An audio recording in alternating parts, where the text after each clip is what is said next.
अस्सलाम वालेकुम स्टूडेंट्स, कैसे हैं आप? सब ठीक ठाक? उम्मीद करते हैं आज जो टॉपिक है हमारे पास एस्केप सीक्वेंसेस वो आपको समझ आ जाए। ठीक है, तो मेरे साथ रहिएगा, अपना ख्याल रखिएगा। हमारी ये नेक्स्ट स्लाइड जो है वो होगी एस्केप सीक्वेंसेस की। ठीक है, तो ये डेफिनेशन लिखी हुई है, मैं आपको प्रैक्टिकल करवाता जाऊँगा जिससे आपको पता चले ये क्या चीज़ है। आपको जो है मैंने एस्केप सीक्वेंसेस पे लास्ट लेक्चर जो दिया था वो आप उम्मीद करते हैं आपने ग्रैब कर लिया होगा कि ये किस बारे में था। ठीक है, तो हमें एक चीज़ पता है कि हम जो स्लैश लगा रहे हैं, ठीक है, ये हम क्या करेंगे, एस्केप सीक्वेंसेस को किस तरह इस्तेमाल करेंगे, थोड़ा वो समझने की कोशिश करते हैं। हमने इसे यूज़ किया बैक स्लैश, इसके साथ हम क्या करते हैं, कुछ ना कुछ लिखते हैं। क्या लिखते हैं भाई? कैरेक्टर लिखते हैं। ठीक है, या फिर हम इसे लेटर कहते हैं। ठीक है, या वर्ड एक कैरेक्टर कहा जाता है या लेटर। ठीक है, तो अब आपको पता चल गया एक चीज़ कि हमारे पास कौन कौन से लेटर हैं। ठीक है, लेटर्स नहीं कह रहा, लेटर कह रहा हूँ, तो डेफिनेटली आप बोलेंगे सर हमारे पास एक एन लेटर भी है। ठीक है, तो ये लेटर है ना हमारे पास। ठीक है, तो हम इसे या तो लेटर कह रहे होते हैं या तो कैरेक्टर कह रहे होते हैं। ठीक है, तो अब हम स्लैश जो एन है उसको कैसे यूज़ करेंगे। ठीक, तो हम क्या करेंगे, ये हमें सी आउट पे पता है कि हम क्या दे रहे होते हैं, कोटेशन के बीच में कुछ ना कुछ लिखते हैं। हमने कोटेशन में लिख दिया हेलो, ठीक, या फिर हेलो वर्ल्ड। ठीक, हेलो वर्ल्ड लिख दिया। अब जो है हम चाहते हैं कि भाई ये हेलो वर्ल्ड जो लिखा आएगा स्क्रीन पर किस तरह लिखा आएगा, बिल्कुल एग्जैक्टली इस तरह लिखा आएगा ना, हेलो वर्ल्ड, बिल्कुल।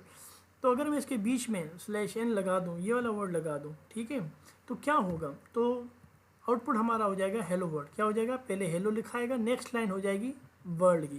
पहले ऐसा नहीं था, पहले क्या था, एक ही लाइन में लिखा हुआ था। हम चाहते नहीं है नेक्स्ट लाइन में लिखा हो, हमने इसलिए क्या किया, स्लैश एन लगा दिया और ये नेक्स्ट लाइन पे आ गया। तो ये हमारे पास कहलाते हैं एस्केप सीक्वेंसेस। क्या कहलाते हैं? Escape sequences.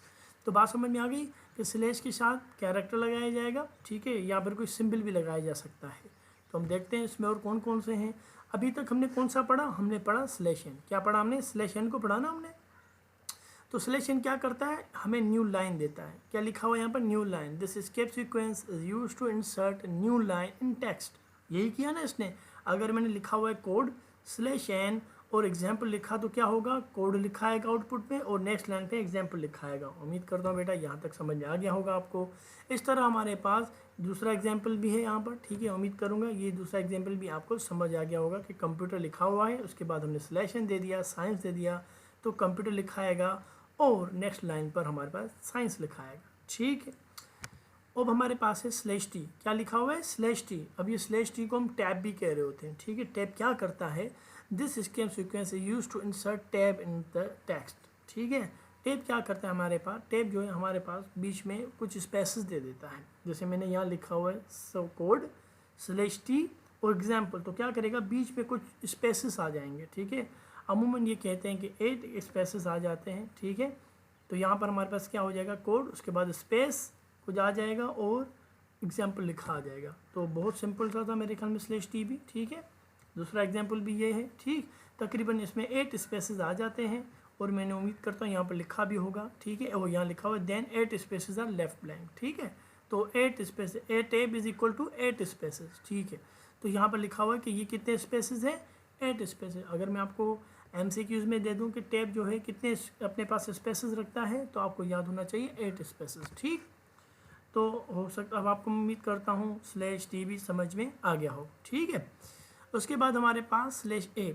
स्लैश ए जो है हमारे पास अलर्ट बेल, मतलब बेल टाइप की आवाज़ क्रिएट करेगा। ठीक, इसको यूज़ कैसे करेंगे, वही तरीका जहाँ पर भी यूज़ करें आप सिंपल स्लैश ए भी लिखेंगे, ये कोड और एग्जाम्पल नहीं लिखेंगे, ये वर्ड दोनों नहीं भी लिखेंगे तो क्या होगा, ये बेल की आवाज़ क्रिएट कर देगा। ठीक है, अगर आपने कंप्यूटर के साथ स्लैश ए और साइंस लिखा तो कंप्यूटर क्या करेगा, आउटपुट जो हमारे पास आएगा वो यही आएगा। देखें, कोड स्लैश ए एग्जाम्पल, तो क्या आंसर आएगा, कोड एग्जाम्पल और आवाज़ आ जाएगी ये। ठीक, तो उम्मीद करता हूँ ये समझ में आ गया हो। जैसे इस प्रोग्राम को रन करोगे, ये वाला प्रोग्राम, तो क्या होगा, जो है आवाज़ आ जाएगी बेल की।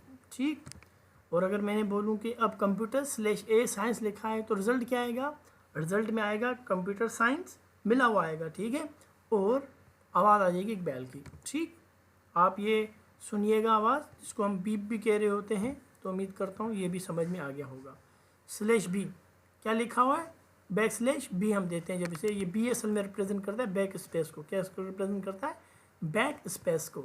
तो ये याद रखिएगा कि ये बी इज़ यूज़ फॉर, या उसको कहते क्या हैं, तो बैक स्पेस, आपको वर्ड पता हो। तो ये जो एस्केप सीक्वेंस है वो क्या करता है, हमारे पास जो है एक कैरेक्टर को ख़त्म कर देता है, डिलीट कर देता है, हम ऐसे कहेंगे। जैसे यहाँ पर लिखा हुआ है ना कोड, फिर मैंने क्या लिखा है /b, फिर क्या लिखा है एग्जाम्पल, तो ये जो ई है ना वो गायब हो जाएगा। अब आप आउटपुट में क्या देखेंगे, कोड के साथ ई गायब है और एग्जाम्पल लिखा हुआ है। तो आपने देखा कि क्या डिलीट कर देता है प्रीवियस कैरेक्टर, प्रीवियस लेटर को ये डिलीट कर देता है। बहुत ईजीबल एग्जाम्पल है। जैसे यहाँ लिखा हुआ है कंप्यूटर साइंस, तो क्या करेगा, आर को ये रिमूव कर देगा। ठीक है, इस तरह हमारे पास सिंगल कोटेशन लगा हुआ है। ठीक, स्लैश के साथ एक जो कोटेशन सिंगल कोटेशन लगाओगे, जैसे यहाँ लिखा हुआ है code slash single quotation example, तो आप देखेंगे कोड के साथ एक सिंगल कोटेशन लग जाएगी। ठीक है, इसी तरीके से आपने सिंगल कोटेशन को इस्तेमाल करना है। मैंने क्या किया, यहाँ पर स्लैश सिंगल कोटेशन दे दी, फिर कंप्यूटर साइंस लिख दिया, फिर स्लैश सिंगल कोटेशन दे दी। ठीक है, और ये किन बिटवीन लिखा है मैंने, ये कोटेशन के बीच में लिखा है मैंने। तो आउटपुट क्या आ रहा है, single quotation computer science single quotation. ठीक, इसकी प्रैक्टिस कीजिएगा। इस तरह डबल कोटेशन देना है मुझे, कैसे दूंगा मैं डबल कोटेशन, बिल्कुल सिंपल सा डबल कोटेशन कैसे दूंगा, यहाँ पर लिखूंगा कोड और डबल कोट यहाँ से स्लैश लगा के कोटेशन दूंगा और एग्जाम्पल लिख दूंगा, तो जवाब आ जाएगा कोड कोटेशन के साथ। ठीक है, आप एग्जाम्पल समझिए कि हमने क्या किया। अभी दोबारा दूसरे एग्जाम्पल में आपको समझाता हूँ कि हमने क्या लिखा हुआ है, हमने क्या लिखा। मिसाल तो जैसे मैंने यहाँ लिखा है सी आउट ABC, तो उसका जवाब क्या आएगा, इसका जवाब सिंपल सा आ जाएगा ABC। पर अगर मैंने यहाँ पर जो है स्लैश कोटेशन लगा दी, तो अब जवाब क्या आएगा, अब जवाब आएगा हमारे पास आउटपुट स्क्रीन में क्या आएगा, आउटपुट स्क्रीन में आएगा कोटेशन ABC। ठीक है, ओके। तो उम्मीद करता हूँ ये समझ में आ गया कि इसकी वजह से जो है कोटेशन लगे। ठीक है, और अगर मैं आपसे कहूँ अब मुझे चाहिए यहाँ पर इस तरह जो है वकार, ठीक है, और ये कोटेशन में आ जाए, ठीक, या फिर लिखा आ जाए वेलकम, ठीक, to C++, sorry welcome to C++, ठीक, प्रोग्राम, तो क्या होगा, ये कैसे आएगा, तो आप मुझे बताइएगा, कमेंट में लिख कर दें कि ये किस तरह हो जाएगा। ठीक, तो मतलब मुझे लगेगा बच्चों को समझ में आ गया। Thank you so much. ठीक है, अब हमारे पास /r है। ठीक है, /r क्या करता है उसको समझते हैं। /r जो है हमारे पास, तो यहाँ पर देखते हैं /r का जो है वो यूज़ किया जाता है उसका कैरेज रिटर्न के लिए। जैसे मैंने कोड /r एग्जाम्पल लिखा, क्या हुआ, कोड पूरे का पूरा ख़त्म हो गया। आप देख रहे हैं कोड जो है हमारे पास, ये जो है ये फर्स्ट पोजीशन पे आ गया और ये पूरे का पूरा हमारे पास ख़त्म हो गया। तो अब यहाँ पर क्या हो रहा है कि एग्जाम्पल में हमारा आउटपुट क्या आ गया, एग्जाम्पल आ गया। ठीक है बेटा, इस तरह हमारा दूसरा एग्जाम्पल देखते हैं। ठीक, जैसे यहाँ पर कंप्यूटर /r साइंस, तो क्या हो जाएगा, कंप्यूटर ख़त्म, साइंस हमारा रह गया। ठीक है, अगर मैं आपसे पूछूँ, मुझे कमेंट में बताइए कि उम्मीद करता हूँ याद होगा, वो कौन सा हमारे पास स्क्रिप्ट सीक्वेंस था जो सिर्फ एक लेटर को डिलीट कर रहा था, कौन सा था, उम्मीद करता हूँ अब मुझे कमेंट में बता देंगे। ठीक है, उसके बाद मुझे इसका जवाब बताइए, इसका जवाब क्या आएगा, मैं देखना चाहूँगा सबसे पहले कमेंट्स पर कौन इसका जवाब दे सकता है। अब ये पूरा लिखा हुआ है, ठीक है, मैंने यहाँ पर /n लगाया है, यहाँ पर /t लगाया है, ठीक है, यहाँ पर /a लगाया है, /b लगाया है, यहाँ पर मैंने देखें क्या लगाया है, ये कोटेशन लगाई है, यहाँ सिंगल कोटेशन, यहाँ r, यहाँ ये, ठीक है, डबल लगा दी, यहाँ पर मैंने ये लगा दिया। उम्मीद करूँगा आप मुझे जवाब बता देंगे क्या आएगा। ठीक है, क्योंकि इसके जो जवाब है वो नेक्स्ट स्लाइड में हमारे पास, तो आप देख लीजिएगा, मगर पहले आप कोशिश करें कि आप खुद मुझे बता पाएँ। ठीक, थैंक यू। तो ये जवाब होगा। अब आप क्या करना है, आपको प्रैक्टिस के लिए ऐसा प्रोग्राम बनाइए। हालांकि मैंने ऑलरेडी दे दिया है आपको 1 से लेकर 18, तो उसमें से ये भी था कि भाई ऑल सीक्वेंसेस को यूज़ करें। ठीक है, इसके सीक्वेंसेस। तो उम्मीद करता हूँ यहाँ तक आपको समझ में आ गया हो। कमेंट दीजिएगा, अपना ख्याल रखिएगा। अल्लाह हाफिज़।